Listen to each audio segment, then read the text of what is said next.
We're back with Empires of the Future. Going to take a break from Mere Christianity today to talk about Ozempic and Mounjaro. Good pronunciation, Mounjaro. Right, and if that's news to you, then, that's what we're trying to do. We want to get ahead of what is expected to be by next year the most prescribed drug in the United States of America.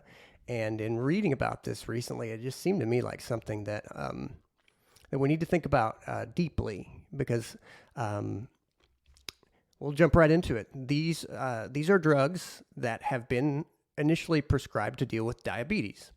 And if you know anyone who's diabetic, as most of us do, it's been incredibly great news that these drugs have come into existence, because diabetes is awful.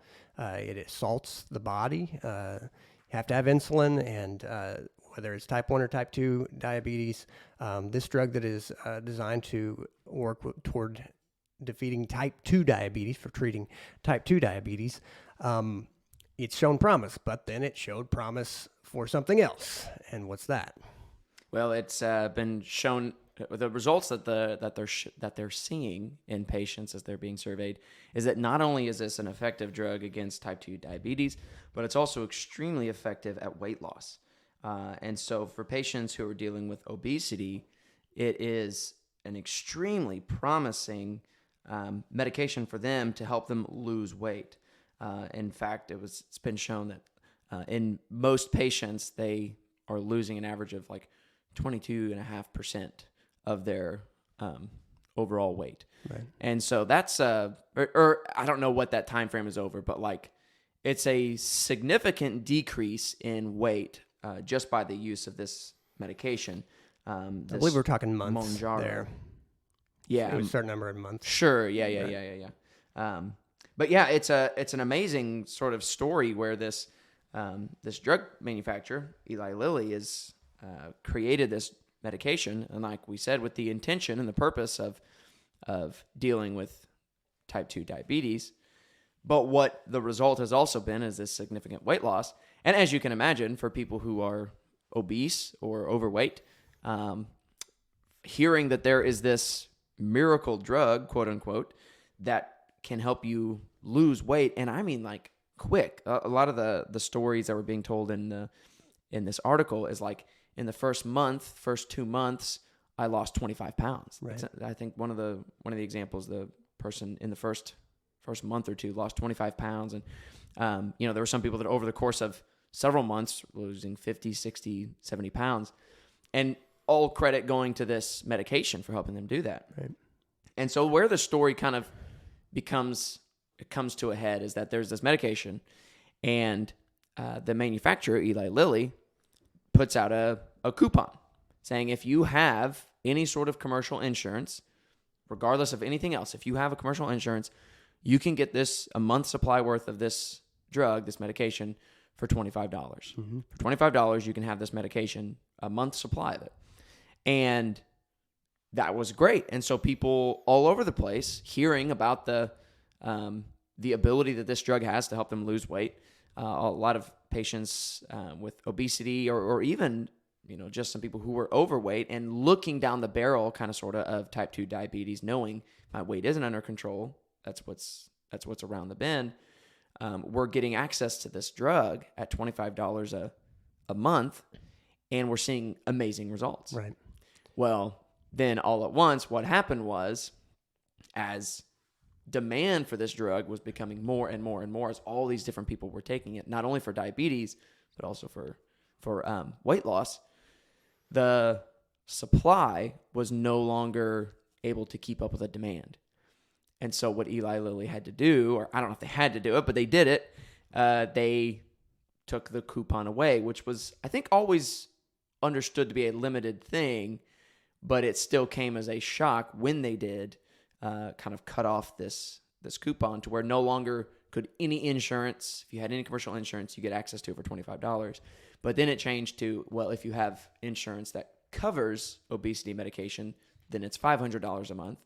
So it went up to, for those people, it went up to $500 a month. $25 to $500 a month is a huge increase. Right. But even more than that, if you had an insurance that didn't cover obesity medication, then you were essentially paying for it outright, and that was going to be $1,000 a month. Right. And so you had all of these people who started taking this medication to help them lose weight, and we're seeing great results over the course of like 2-3 months. And then all of a sudden, boom, okay, now if you want to keep seeing these results, if you want to keep taking this medication, it's going to cost you $500 or $1,000 a month.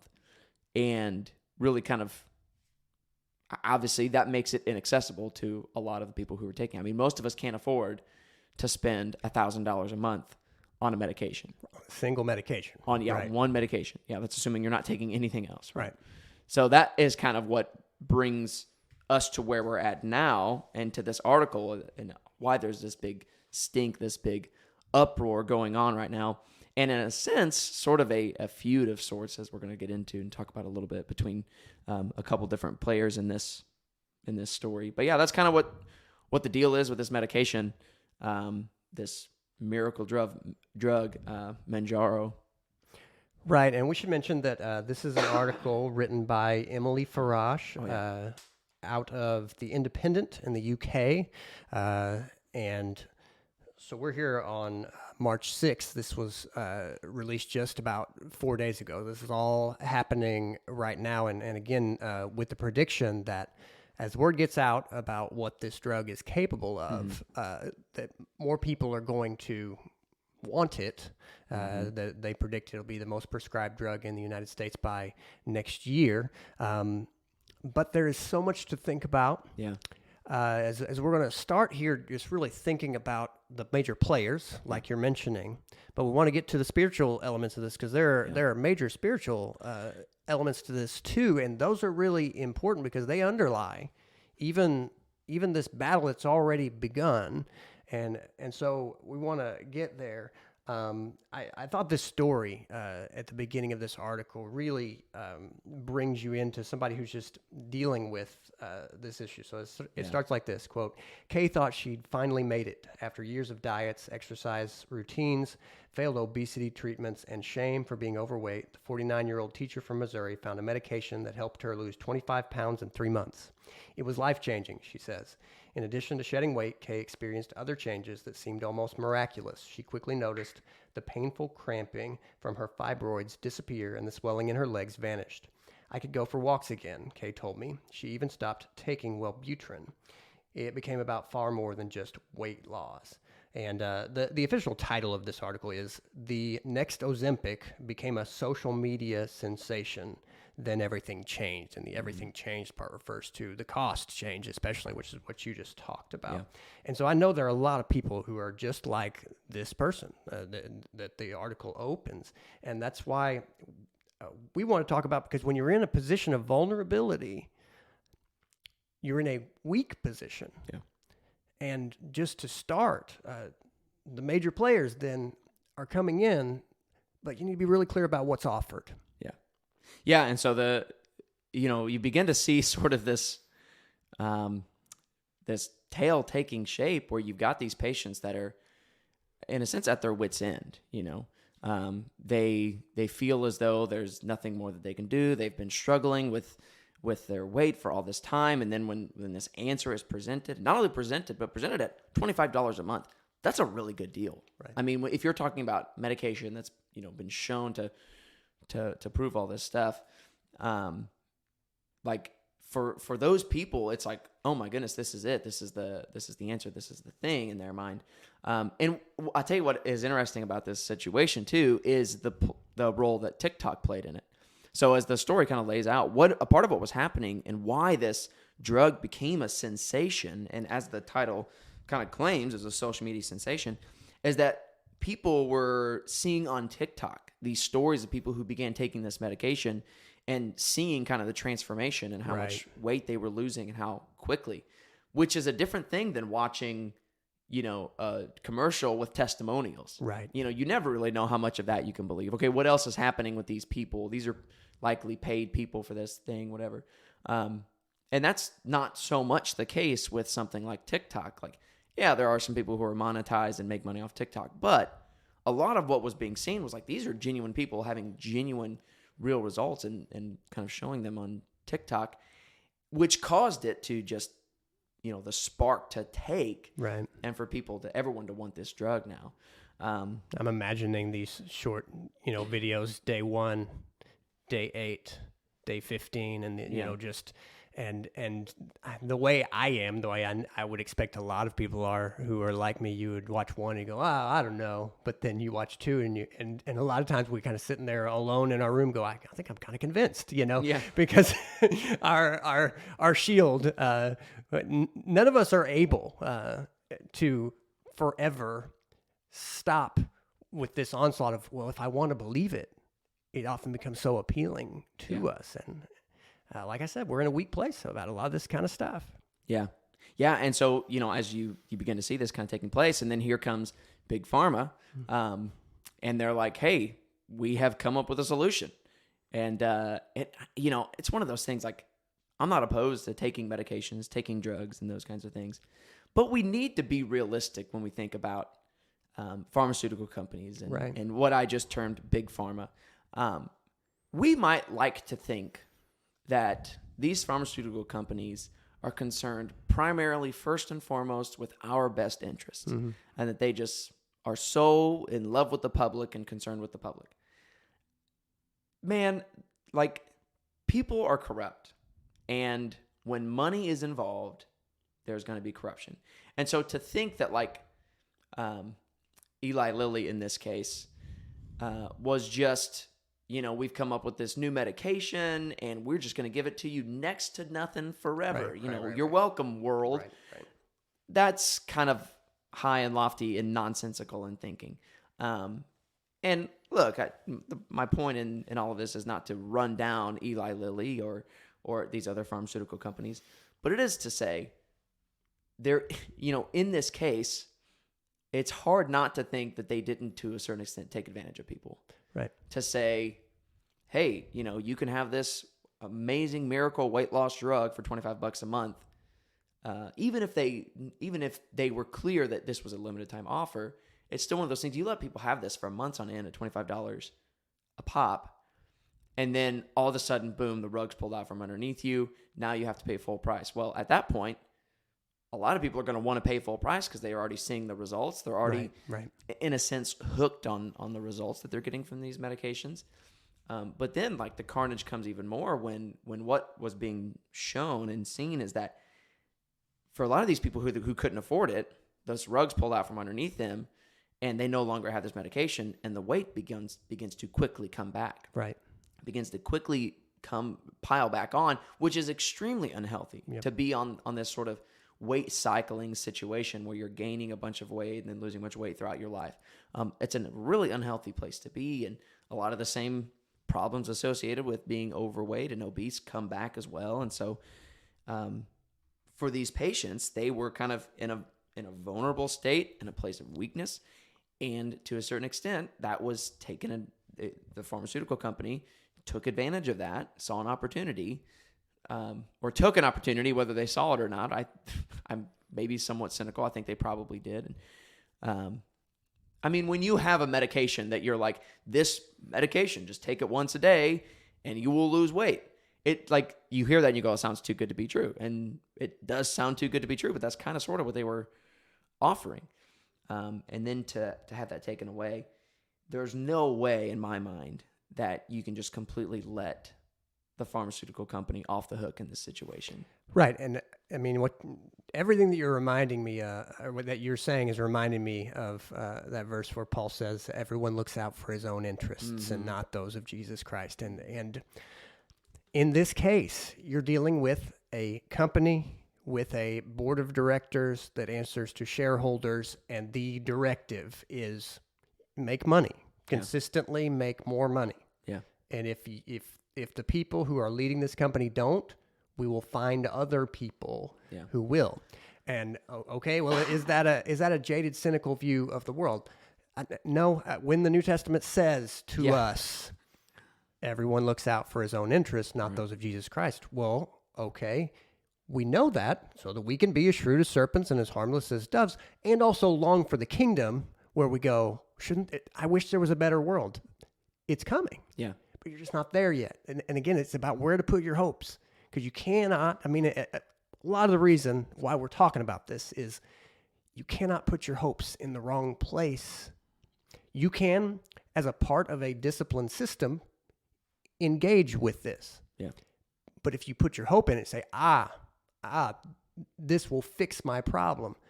Oh, there are just no easy fixes. Right. And so don't put your hope in it, because hope is such an important thing. Hope is the thing that will get you through. Yeah.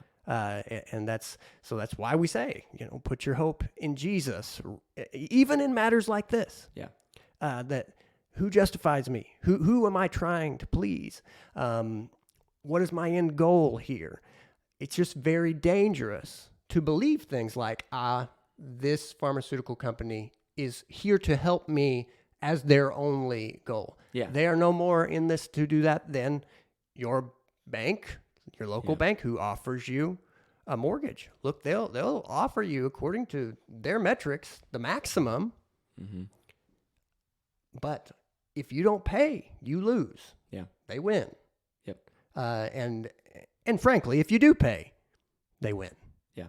And to whatever degree, you win as well. That's right. Depending on how you handle it. That's just the way things are here. Yeah. And yes, I long for a better world too. But the reason we have to be shrewd as serpents is that's how this world works. Yep. And that's a part of it too. Like, it's what we're getting at. Same thing with banks. We're not saying banks are just in and of themselves evil. Right. They are just out to get you. Nor are we saying that about this pharmaceutical company. But what we are saying is that don't think of this pharmaceutical company as purely, motivated only by their desire to make your life better. Right. They might want that. Right. That is not their sole desire. And I would argue not necessarily their primary desire. Their primary desire largely is to be a functioning, money-producing company. Right. And, that's fine. Right, that's what because they do. They but you provide just need to people know jobs. There are reasons they're trying to make money. There are people who have a great degree of education who work there. If these things were easy to make, then we would have gone out in our shed in our backyard and just put them together. It's complicated. It's costly, and so there are many reasons why it works the way it works. But we have to deal with the reality, and the reality, especially for ourselves. Yeah. That's right. And, for me, I have friends and people I know and love, and even some family members who work for Eli Lilly. And so I am not sitting here saying like Eli Lilly is evil and all who work for them are evil. What I'm saying is that consumers can find themselves in a vulnerable state. Right. And they need to be aware of that and not be taken advantage of like a lot of these people were. And I also think it could be said that Eli Lilly needs to consider some of their practices in this and whether or not it was entirely ethical. It's my opinion. Yeah, I agree. So that kind of looks at it from, if you ask me, I kind of break it down in three ways. There's the perspective from the pharmaceutical company, in this case, Eli Lilly. But then in addition, there are other perspectives at work here.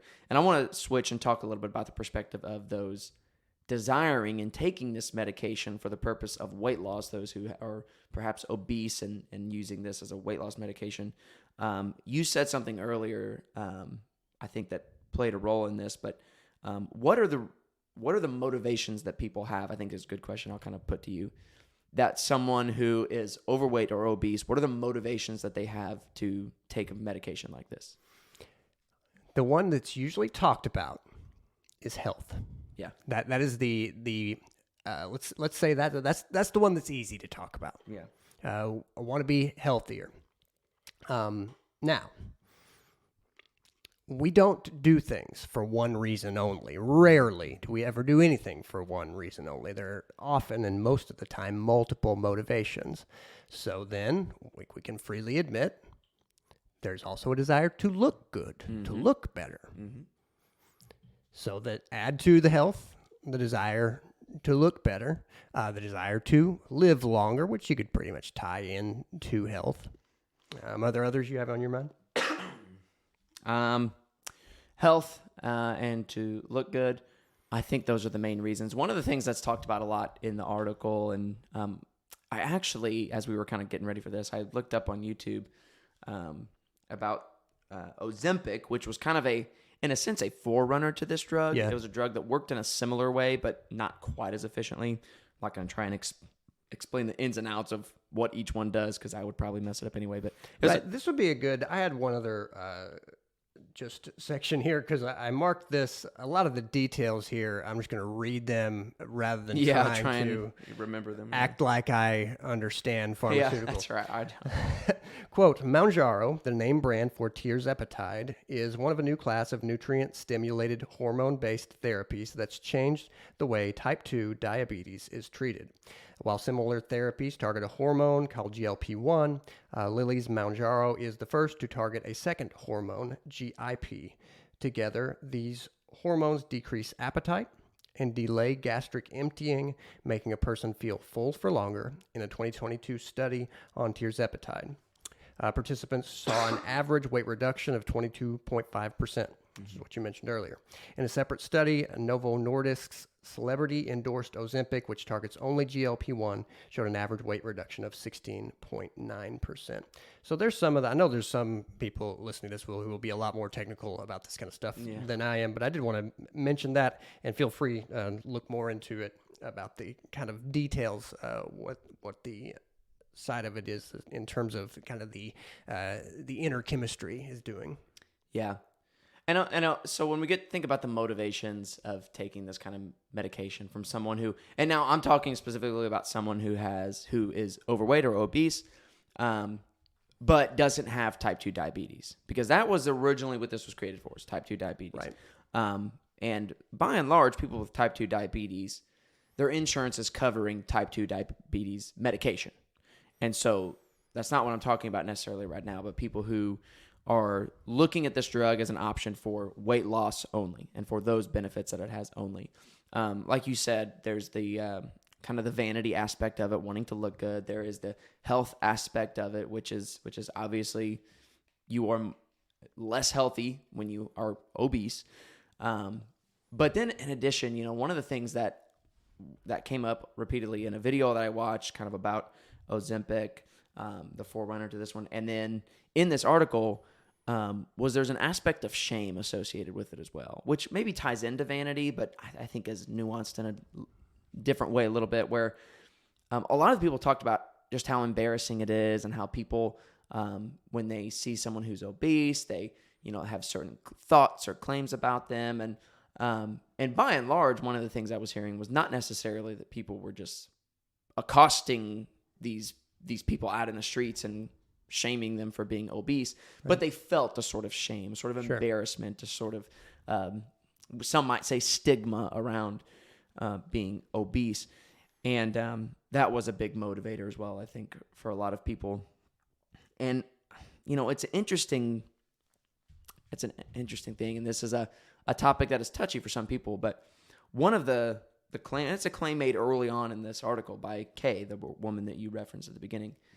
Her claim is, I tried dieting, I tried exercise, and I just couldn't lose the weight. And a part of the shame that some people say they experience is from doctors or other people saying, there are things you can do, you can take charge of this, you can lose your weight apart from a drug or medication. And one of the things that people on the opposite side are saying, and certainly there's a lot of researchers and other people that are coming around and saying that obesity needs to be treated more like a disease, that it is a disease that a person has. And they even will point to genetic markers that will make someone be more prone to obesity. And one of the is a 60 Minutes interview I saw, or like an article that they did and it's on YouTube, where that is the point of the article, to claim that obesity is a disease, that it is not something that a person is personally responsible for, that it's not their fault that they're obese, but it is a disease. It's a genetic thing. It's it's not your fault. Is kind of the point. Yeah. Now, I don't really buy that. I don't really buy that obesity is exclusively not your fault, that it is not due to any choices that you've made, nor do I believe that apart from a miracle drug, there's nothing you can do to change it.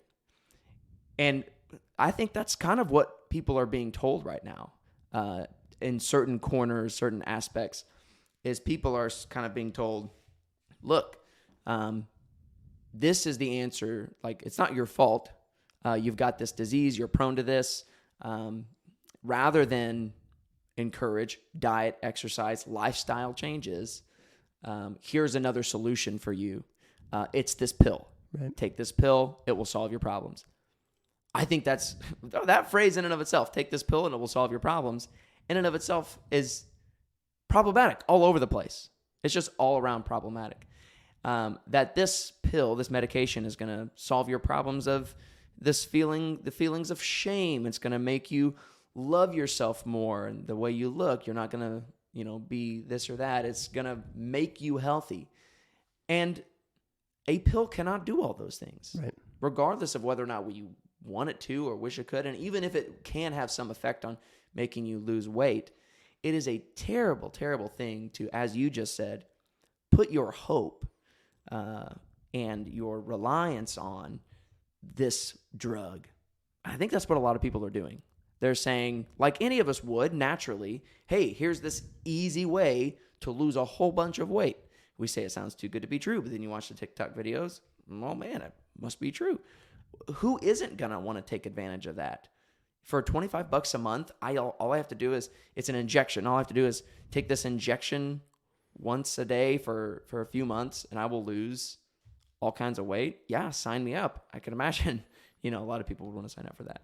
Right. And so one reason we really wanted to address this, because here's what I would call maybe not necessarily a new issue, but one that is very dramatically changing in our day, and that is that while a lot of weaknesses and a lot of sins used to be hidden, which is what we want to do in our pride. We want to hide our sins and our weaknesses because we want to appear able, competent with it together at all times. That's becoming increasingly difficult to keep your sins and your weaknesses from other people.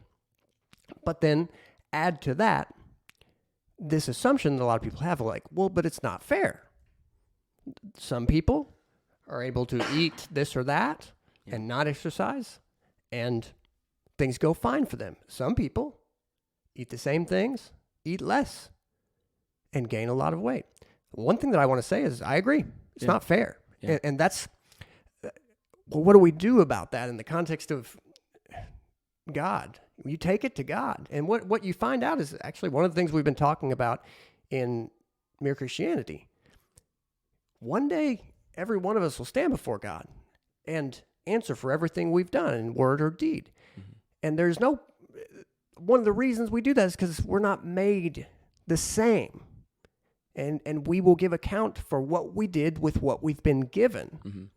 This is a very personal thing between us and God. And so to anyone who in thinking about this and is dealing with this issue, make it a matter of prayer. Mm-hmm. Because in a lot of ways on this issue, God is the one with whom you are dealing. Yeah. That this is, he gave you certain things and he didn't give you certain things. We're all in the middle of a mystery in our lives. You go, well, why, God? Why did you give me this and not that? I mean, even in the things that have happened in our life, we all have questions. Why did this happen? Yes, and that's a part of what it is to be a fallen human being living in this broken world. Mm-hmm. But man, those are the kind of prayers that God longs to hear from us. For us to really say, I don't know what to do with this and that. And that's a beginning for you. Because that's one reason I really wanted to talk about this, is that in some cases, we are starting out going to the wrong place with our questions and concerns about this. And when you start out in the wrong place, you're never going to end in the right place. Yeah. Which is the same story about, like, where do you put your hopes? Because that's one thing I really do want to say. I'm not saying that it's not fair, and I'm not saying I'm not over you, and you're not over anybody making the decision about this. But you have got to know what you're dealing with when you make decisions about these kinds of matters. One thing that's on my mind is, as I was thinking about this, and I worked with teenagers for 20 years. If you don't think that in short order there will be, in our social media saturated age, there will be young people. Used to be, we'd say, young women who are still more susceptible to body image issues, but increasingly young men as well. If you don't think there will be people requesting this who have no business requesting a drug that will cause rapid weight loss, this is damaging to someone who has issues related to anorexia, bulimia. These are things that are coming down the road with this, and we all know how these issues are already being dealt with. That if you've ever tried to talk to somebody about body image issues, you're not able to just go, hey, by the way, let that go. Hey, feel good about yourself because I think you look fine. Yeah. You can't just dismiss these sorts of things. These are deep-seated issues. And so that's just really important that one thing that I see happening right now is that our weaknesses and our sins are being used against us. Yeah, exploited. And if you don't recognize that, you are even more vulnerable to it. Even if you recognize it, it's not like you've beaten it. Yeah. But if you don't recognize it, you're incredibly vulnerable to it. Yeah, that's exactly right. I think of this kind of weight loss drug in similar terms to the way I think about like the lottery.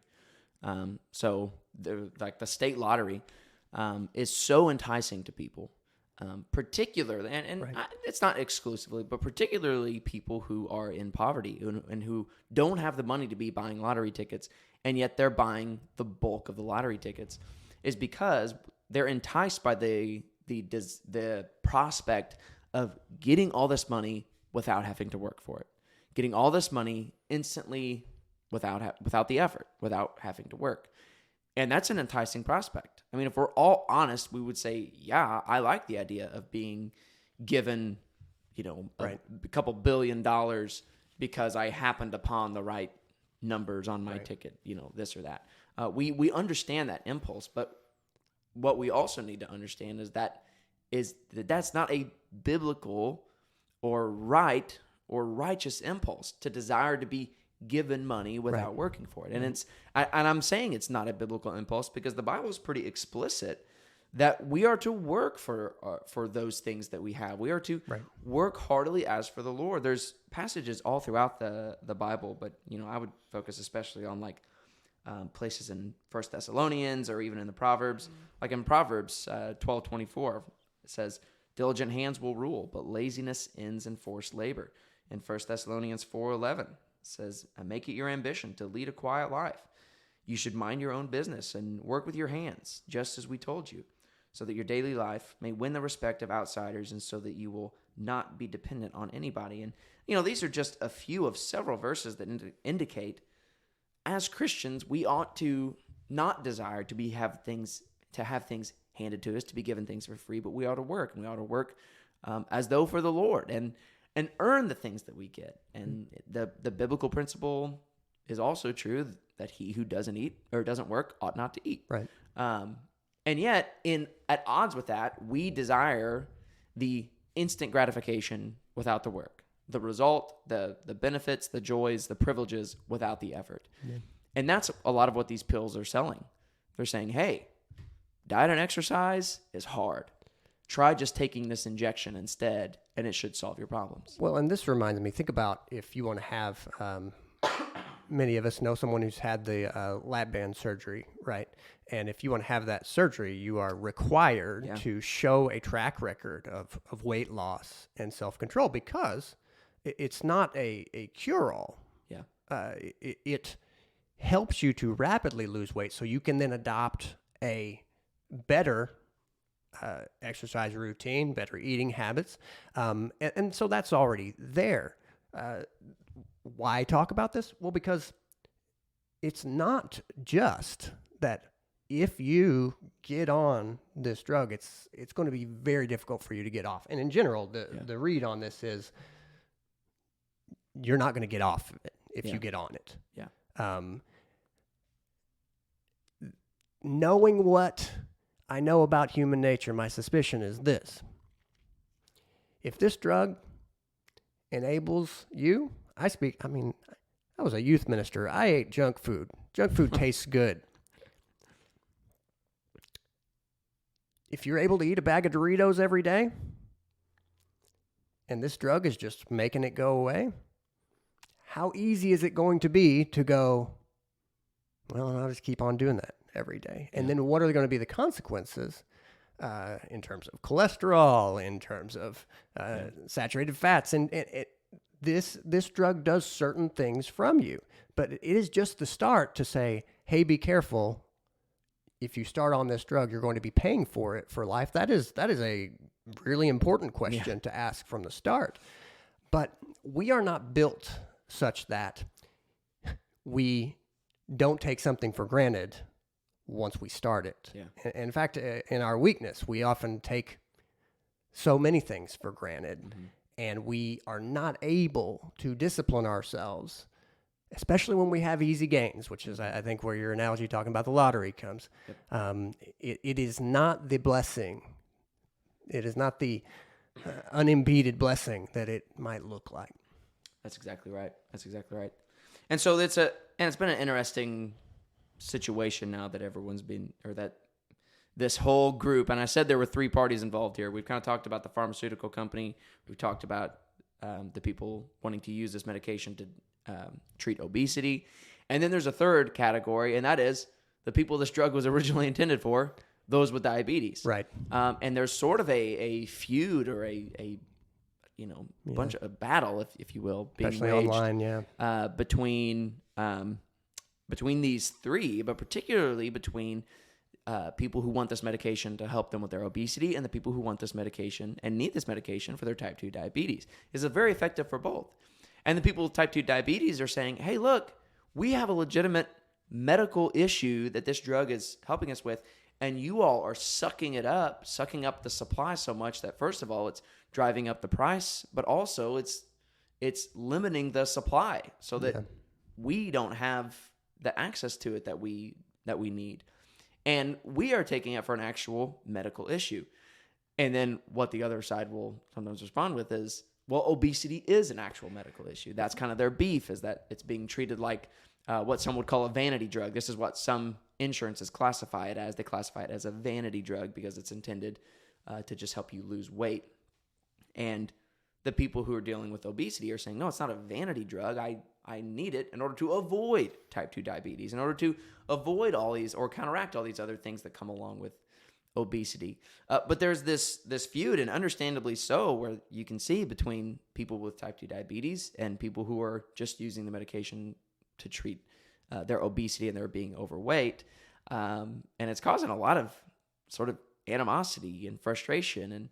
And Eli Lilly is having to decide, okay, who do we prioritize? And I think right now they're tending towards prioritizing the people on this medication for their diabetes, right? Because they are, in a sense, kind of like what a lot of physicians are. They're not necessarily treating obesity like a disease, but they are treating diabetes like a disease. Or if they're treating them both like diseases, they're prioritizing diabetes over obesity. Right. Yeah. Right. And that's a great bridge to really just point directly to the spiritual issues that are at stake here. Because what is vanity? Vanity is pride in appearance. It is an excessive desire for attention. Well, what's pride? Pride is the opposite of humility, seeing yourself as higher, greater, or more important than you are. Okay, well, what is the right amount of attention that I ought to be getting, and how should I view myself? Well, again, those are questions that we go to God, and the gift that we are able to find is I can find out who I really am, what my station really is. And the station that we are is, okay, we ought to serve one another. We ought to love our neighbor as ourselves because we are loved by God, and it enables us to go and love our neighbor. But if you think, well, I just want to look a little better, you're never going to be satisfied. I mean, the answer to vanity in the scriptures is repent. Right. The answer to pride is repent. Well, I don't want to do that. Well, then you're going to destroy yourself. Yeah. That's what you will do then. Little by little, yes, but you'll destroy yourself. You'll destroy your relationships. So that is the answer in the scripture. Because if you haven't repented, well, who are you trying to please? usually yourself. And you're never going to be happy because what's your standard? Well, I just want to be the highest, the best, the center of everything. That's what pride wants. It's not reasonable. It's just what pride wants. And without those things, you don't have reasonable God-given goals. Without repentance of these things, what you have is a never-ending drive. I mean, this is why the statistics for satisfaction with plastic surgery are horrible. Yeah. Why? Because you're treating your body like a commodity. And by the way, it's a commodity that changes, and depending on what you're doing with it, is going downhill no matter what. Yeah. And if you treat it like a commodity, oh man, you're fooling yourself. Yeah. Pastor Dave said one time with regards to like how your body is like, it's deteriorating, whether we like it or not. All of our bodies are. We can try and do everything we want to stop that, but it is. But Pastor Dave said in a sermon one time, this was years ago, but I remember it got he nailed it. He got a huge laugh out of it, which was kind of funny. But he said, yeah, all of our bodies are decaying. He said, and you can't fight it, you can't argue with it, and there's no denying it. He said, that eagle that you got tattooed on your back when you were 20, by the time you're 60, is a sagging pterodactyl. That's so funny. Yeah, that's true. That's true, and you can't deny it. And so that addresses, and I think you're dead on when you talk about the vanity of people, and it sounds harsh to say, yeah, you people who are just wanting to lose weight for the look and for the appeal, that's vanity. And I think there's a huge number of people that they fall into that category. But we do need to be honest and say there are some people who genuinely want to be rid of their obesity because of the issues it's causing. Think about the woman who said, for the first time in a long time, I can get out and go for regular walks, and it's not excruciatingly painful, and it's due to this medication. We have to be able to give an answer to these people as well, and a solution other than, just keep taking this medication. If it means you have to pay $500 or $1,000, you just got to keep taking it. There have to be answers other than that. And I think that brings us back to this answer of like, what needs to change in order to accomplish these goals? Is your only option truly to take this medication? I would argue in the overwhelming number of cases, the answer is no. Right. I would be surprised if there were any that your only option is to take this medication or remain obese. I just don't think that's the case. And I know that's not what people like to hear. And I know that it is also the case that for some people, it is way harder than other people. Right. Because I'm not denying that genetics has an effect on it. Everyone can attest to that one or two people that they know that can eat whatever they want and not exercise, and they don't get fat. That is that person. But for all of those people, there are also tons and tons of success stories out there of people who were severely overweight and put in diet and implemented a diet. They began to exercise. They began to work at it. And it was hard work, and it took a long time. Right. But they eventually got to a place where they had gotten over it. They were able to lose the weight, and they didn't need a medication. And a part of the benefit of that as well is now they're not on a medication. And they're not having to consider, okay, well, what happens when I stop taking this? Am I going to gain all the weight back? Because it was... this is kind of the cliche that we hear talk about as a lifestyle change, right? And I would argue from a biblical perspective, we ought to put in the harder work and earn even something like health and losing weight. It is better to put in the work to earn it rather than shoot for the quick fix, the cure-all, the silver bullet.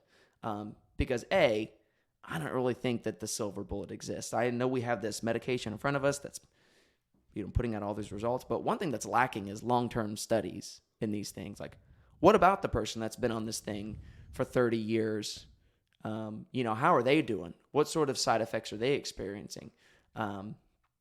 Not to mention the fact that as you look at these people that are now coming off of it, what we are seeing is that because they were so reliant on this silver bullet, this quick fix, their weight is all coming right back whenever they no longer have access to it. Right. Do you want to be in a situation where you are dependent upon this drug in order to maintain a healthy lifestyle whenever there are other options?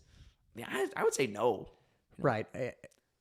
What we're talking about, anytime we're talking about a medication, is they should be added to your own practices. Sure, your own practices are the primary thing, and then these are a strategy to assist you in the practices that you're engaging with. Right. But the Christian principle behind all of this is that some of the desires inside ourselves, we give all our desires to God, and some of those we then recognize and we go, I have to go to war with that desire. I have to go to war with my own vanity. It's to your own good. It is to his glory, but it's also to your own good. I mean, our God can't be our belly. It can't. Yeah. It'll destroy us. And it's dangerous that we're susceptible to that. And so another thing to see about this is that this is a lifestyle change and not a fix. Read a quote by Thomas Sowell the other day that was just really powerful. He says, "No, there are no solutions. There are only trade-offs." I was listening to another podcast talking about this, and they drew attention to this fact that, well, we've medicated a lot of young boys and related, a comparable kind of issue. Yeah. Okay, if a lot of young boys, they can't sit still for, how long though? Okay, it's ADHD and that whole discussion there. But what a dangerous idea to think we medicate a lot or the majority of young boys to be able to sit longer in school and then we notice after a while we've had them sitting, and while they've been sitting, they've gotten fat. Mm-hmm. Yep. Well, then what? So what? We start with the ADHD medicine that leads us right to the weight loss medication. These things start cascading. That we are looking for a medication for every problem, and there are. If you haven't read about side effects to every medication, you have to. That's just a part of it. Yeah. And again, this Thomas Sowell quote: "There are no solutions. There are only trade-offs." Don't ask, "Will this work?" Ask, "What are the trade-offs?" Yep. That's a part of the huge background to what we're after here. Yep. Even if this is a good trade, you'll still die one day. Yeah. Yeah. And that's something that we all have got to watch out. We are in the business of trying to deny that fact. Everybody's afraid to die, but it's a fact. 100% of us die. Yeah. And we're scared to death, but then we do all kinds of things to hide from that. Well, you can't deal with that. Right. That's exactly right. I think that concept of what are the trade-offs is really good because say, for example, there are virtually no side effects. And I'm just saying this for an example. I'm sure that there probably are. But say that there are no side effects to this medication and you could start this medication, lose all this weight, and take this medication for the rest of your life and you will never be obese again. Say that is the case and that it works and there are no side effects. You still need to ask the question, but what is this doing to me? What sort of habits is this creating in me? What sort of desires and reliances is this creating in me? And I would argue it's not good for us to be dependent in that way on anything that I have to take this whenever there are other options. And it's never a good thing. I'm never going to encourage someone towards a direction that decentivizes discipline and that incentivizes passivity or laziness. Now, I would be open to hearing like what you said about the surgery, where if you can demonstrate over a period of a few months or whatever that you are going to implement lifestyle changes. And I think this is the common practice. Like if you're going to qualify for this surgery, you need to have you need to hit a certain goal of losing this number of weight, demonstrate a willingness to effect change in your life, and then we'll give you the surgery to jumpstart that. I could maybe hear something for this medication in a similar way, but even still, that doesn't answer the questions of like, when am I getting off of this medication and things like that? Because it's going to be an addictive thing whenever someone begins to change their habits and then also take this medication and you just see the weight just shred. Right. That's going to be an addictive thing that people are going to say, I don't want to give that up. Right. Even if it's a trade-off. It's exactly like we said. And I'm going to encourage someone, no, I'm going to push you towards discipline rather than towards a quick fix. You know what this makes me think of? Jesus says, my yoke is easy and my burden is light. Okay, if you don't want that yoke, here's what's so dangerous. You're going to take on another yoke, and the burden will not be easy. That yoke will be heavy. Yeah. And this kind of stuff is unforgiving. Mm-hmm. And if it's not unforgiving on another health issue, like we've been talking about, it'll be unforgiving on your pocketbook. Mm-hmm. Jesus is the best master. These other things will betray you, and that's why you watch out. Because what are we aspiring to with stuff like this? One thing that I looked at and kind of trying to think about this is portraits of people from like the Middle Ages. And if you ever look at these, there's studies about what people try to do to like, in our day, that things that are weird, like everybody smiles in pictures when they used to not do that. A lot of people have noticed this, but women look different in sort of portraits. And frankly, to us, we'll often go, oh, they seem to have a little more weight on them. Oh, is that so? Or are you used to on TV, even, I mean, most of us remember when YouTube wasn't as produced as it is now. You don't know where you're getting your aspirations. Right. And we often walk around kind of going like, oh no, I'm in charge of myself. Are you though? Because we are vulnerable to these aspirations. Give those to God rather than living by your unrealistic expectations, placing your hopes in the wrong place. Here's just a few things that I wrote down. These are reasonable aspirations for us fallen human beings. An hour of exercise every day. Ask whether or not, look, if you are in a job that ties you down, ask whether maybe a standing desk would be good. I had a friend of mine who told me just recently that he changed that and it's doing great for him. Productivity as well as calorie burning and all the rest. Getting away from work at a reasonable hour. Don't make work your idol either. Yeah. Regulating what and how much you eat. These are just some things that I wanted to throw out. Yeah. I think the only other thing I would say is like, I can already hear what some people might say from a Christian perspective, like, but isn't this sort of like the gospel? Isn't the gospel like a silver bullet sort of answer? Like we receive God's grace freely as a gift. And just like that, our sins are forgiven. We are made righteous before God. We are declared righteous. We are cleansed, and as Paul says in Romans 1, there is therefore now no condemnation for those who are in Christ Jesus. Isn't it like that to take this medication? And my response would almost always be like, yes, the gospel is free, but that doesn't mean that that being a Christian is easy, right? Or that it promotes laziness. Quite the opposite. Right. To become a Christian is not to accept the path of least resistance.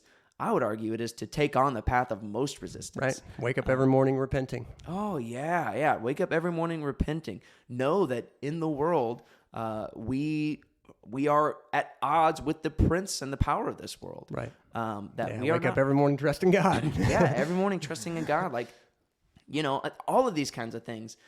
This is what Christianity is. It is to wake up and take on the mantle. And as he says, take up your cross daily and follow me. And so, I would just implore all Christians, take on this mindset, both in your Christian walk, but in everything else related to your life, not to look for or expect easy solutions without work, but be willing to put your head down and grind it out, whatever it might be, work to the glory of God, and do all these things trusting in God for all things. Don't find your satisfaction in how you look. Don't find your satisfaction even in your health, but find it in Jesus Christ, and you will never be let down, and you will never be dissatisfied.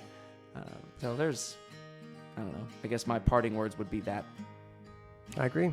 I think we should leave it there. This has been Empires of the Future. And we'll see you in the future.